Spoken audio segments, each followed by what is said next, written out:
हैं और शुरुआत यहां पर जोरदार तेजी के साथ हुई है। चिराग, अगर हम ओवरऑल लॉन्गर टर्म यहां पर देखें और अब ये लगने लगा है कि ये थोड़ा लंबा चल सकता है, जिस तरह का वेस्ट एशिया में हमने ये एस्केलेशन देखा है, कैसे देखते हैं आप गोल्ड प्राइसेस का रिएक्शन? यहां से ऑल टाइम हाइस पर जाता हुआ नजर आ रहा है, सेफ हेवन बाइंग यहां पर अच्छी खासी है, किस तरह के प्राइस मूव्स आप बनता हुआ देख रहे हैं? दुबई में अच्छे खासे प्रीमियम पे अब यहां पर सोना कारोबार कर रहा है, एक ओवरऑल सेंस यहां पर क्या नजर आती है? अब देखिए मनीषा, ये एक चीज है कि काफी टाइम से अब एक वाइडर मिडिल ईस्ट कॉन्फ्लिक्ट का एक रिस्क बढ़ते जा रहा था और हम अब ये होते हुए दिखाई दे रहा है। तो एक्चुअली अब ये है कि gold will behave as a safe haven asset, जो हम एक्सपेक्ट करते हैं कि कोई भी एक वाइड स्प्रेड जियोपॉलिटिकल कॉन्फ्लिक्ट में दो तीन सिनेरियो हो सकते हैं। एक है कि flight of capital towards dollar जा सकता है, दूसरा है flight of capital towards gold जा सकता है।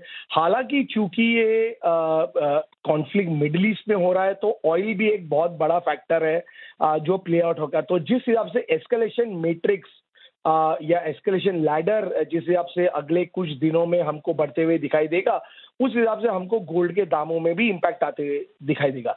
मेरा मानना है कि अब यहाँ पे कोई भी प्राइस व्यू देना थोड़ा अनरियलिस्टिक होगा, क्योंकि कॉन्फ्लिक्ट किस हिसाब से बढ़ती है, कॉन्फ्लिक्ट किस हिसाब से एस्केलेट होती है, उसके हिसाब से प्राइस व्यू होगा। देखिए, हम अभी भी मानते, जैसे हमारा जो ओरिजिनल हाउस व्यू था कि इस साल के अंत तक गोल्ड $6,000 तक देखने को मिल सकता है।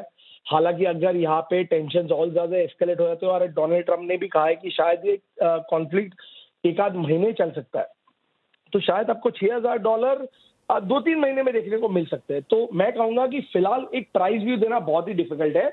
हालांकि it will all depend upon how the entire conflict pans out.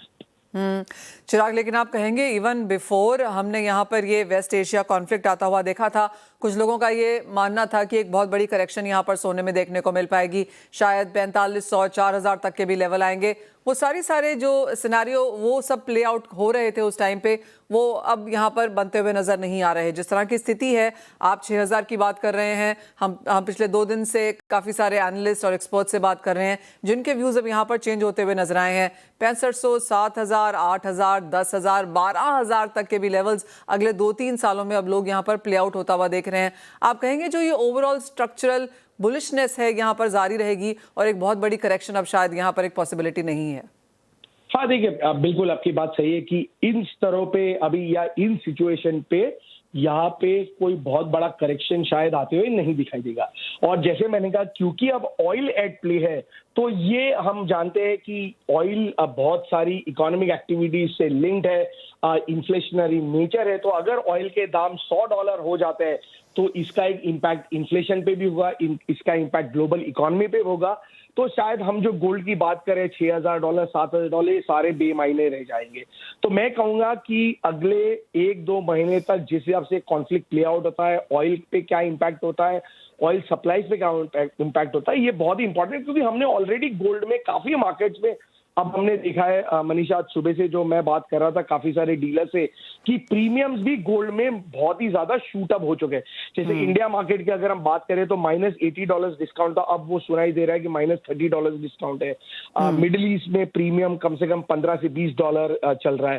तो अब it's a very very active and fast changing market है। एक्चुअली मैं उसी पर नेक्स्ट आना चाहती थी चिराग। जैसे आपने कहा कि मिडल ईस्ट में, दुबई में मैं ज्वेलर से बात कर रही थी, उनका भी यही मानना है कि अच्छा खासा प्रीमियम अब एक ही दिन में यहाँ पर जोरदार तरीके से बनता हुआ नजर आया है। ऑफ कोर्स काफ़ी सारी दुबई की मार्केट्स वहाँ पर बंद हैं, स्टॉक मार्केट बंद है, होलसेल गोल्ड की दुकानें भी वहाँ पर काफ़ी हद तक बंद हैं। तो एक असमंजस वाली स्थिति है जिसके बीच में हमने सोने के प्राइसेस बढ़ते हुए देखे हैं। इंटरेस्टिंगली चाइना की तरफ से कोई बहुत बड़ी स्टेटमेंट नहीं आई है। जो बाकी एशियन मार्केट्स हैं जैसे कोरिया, कतर, हमने इनिशियली देखा था यहाँ पर सोने के प्रीमियम्स बढ़ते हुए। एज ऑफ नाउ यहाँ पर किस तरह की स्थिति है और क्या बाइंग है एक ऐसे समय में जहाँ पर एक कॉन्फ्लिक्ट रेजिंग है जिसके बारे में किसी को नहीं पता कि अगले हफ्ते या अगले कुछ दिनों में क्या होने वाला है? इस बीच वहां पर गोल्ड प्रीमियम्स कैसे हैं? देखिए जैसे आपने कहा कि आपकी बात बिल्कुल सही है कि दुबई में काफ़ी सारे मार्केट्स बंद है, गोल्ड सुक बंद है।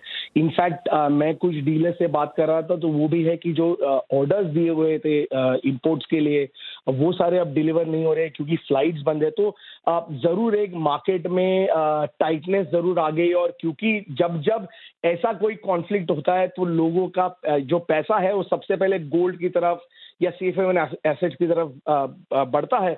तो मैं कहूँगा फिजिकल बाइंग अभी भी स्ट्रांग है, ऑनलाइन बाइंग हो रही है वहाँ पे, बट फिलहाल इतनी सप्लाई नहीं है, और इसीलिए हम देख रहे हैं कि प्रीमियम्स काफी सारे मार्केट्स में मिडिल ईस्ट में शॉर्ट अप हो चुके हैं। और ये क्या रेंज है? $15-20 तो आपने यहाँ पर दुबई का ही बताया, क्या क्रॉस मार्केट्स इस तरह के प्रीमियम्स हैं? मनीषा ये बहुत ही डिफिकल्ट है फिलहाल बताना क्या चल रहा है, बट काफी सारे मार्केट्स में अगर हम देखें तो $5 से लेके $20 के बीच में प्रीमियम्स चल रहे हैं।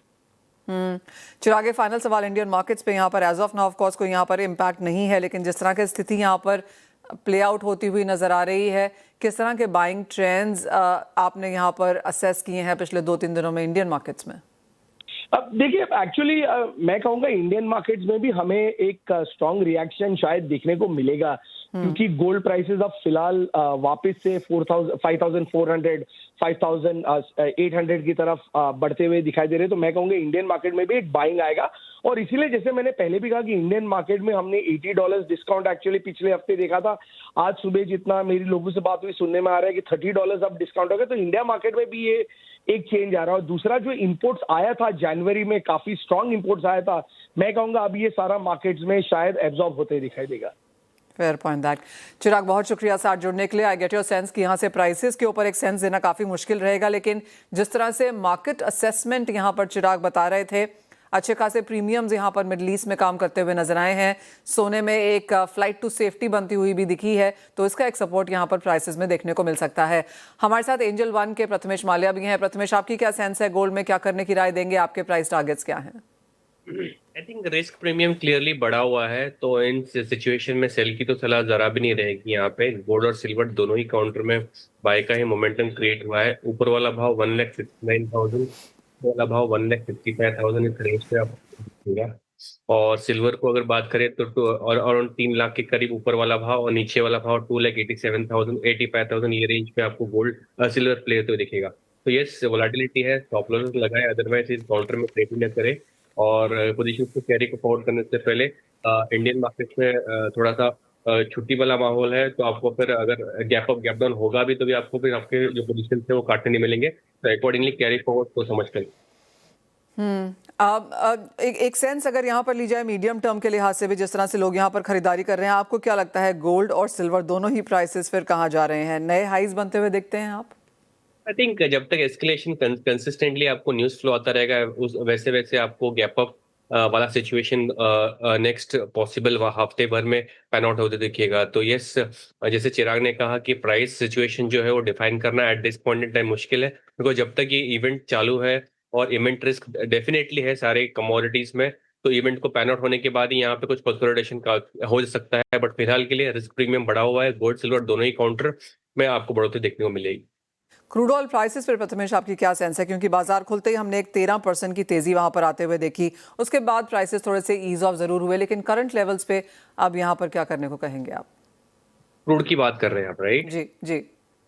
क्रूड में वोलेटिलिटी है 12% आज गैप अप हुआ है, बट फिर भी जो इस काउंटर में प्ले करना चाहते हैं वो स्टिक स्टॉप लॉस लगा के ट्रेड कीजिए। 6430 के करीब मार्च कॉन्ट्रैक्ट इसको बाय कीजिए, 6300 का स्टॉप रखिए, और ऊपर में 6900 तक के टारगेट रखिए।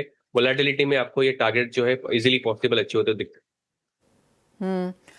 प्रथमेश, साथ ही साथ यहाँ पर अगर बाकी कमोडिटीज की बात की जाए, क्योंकि एक फियर ऑफ वाइडर इन्फ्लेशन अब यहाँ पर बनने लगा है, कुछ सपोर्ट टेंजिबल कमोडिटीज यानी कि मेटल्स में भी आता हुआ नजर आया, क्या वो भी एक रिस्क प्रीमियम प्ले के तौर पर देखना चाहिए फिलहाल?